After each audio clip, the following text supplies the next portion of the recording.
ரொம்ப டயர்டா இருக்கு. இயற்கையான டேட்ஸ், பாதாம், பிஸ்தா, கேஷு அண்ட் ஹனி கொண்டு தயாரிக்கப்பட்ட லயன் டேட் நட் பைட்ஸ்.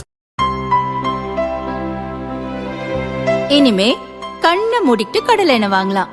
ஏன்னா மந்த்ரா கடலை எண்ணெய் இதயத்தின் தயாரிப்பு. வறுக்க, பொரிக்க, ஏன் எல்லா சமையலுக்கும் மந்த்ரா தான். மந்த்ரா கடலை எண்ணெய், அபார ருசி, ஆரோக்கியமான உடல் நலம்.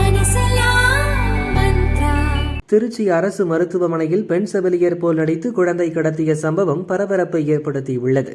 திருச்சி மாவட்டம் துறையூர் அடுத்த வீரமச்சான்பட்டியைச் சேர்ந்தவர் சுகன்யா. இவருக்கு 3 நாட்களுக்கு முன்பு திருச்சி அரசு மருத்துவமனையில் ஆண் குழந்தை பிறந்தது. இன்று அதிகாலை குழந்தைக்கு தடுப்பூசி போட வேண்டும் என்று கூறி செவிலியர் சீருடை அணிந்த பெண் ஒருவர் குழந்தையை தூக்கி சென்றுள்ளார். வெகு நேரமாகியும் குழந்தையை திரும்ப கொண்டு வராததால் தாய் மற்றும் உறவினர்கள் மருத்துவமனை நிர்வாகத்திடம் புகார் அளித்தனர். சிசிடிவி கேமரா பதிவுகளை ஆய்வு செய்தபோது அந்த மர்ம பெண் ஆட்டோ ஒன்றில் குழந்தையை தூக்கி கொண்டு செல்வது பதிவாகியுள்ளது. இதையடுத்து அந்த பெண் எங்கு சென்றார் என போலீசார் தீவிரமாக தேடி வருகின்றனர். குழந்தை கடத்தல் சம்பவம் திருச்சியில் பரபரப்பை ஏற்படுத்தியுள்ளது.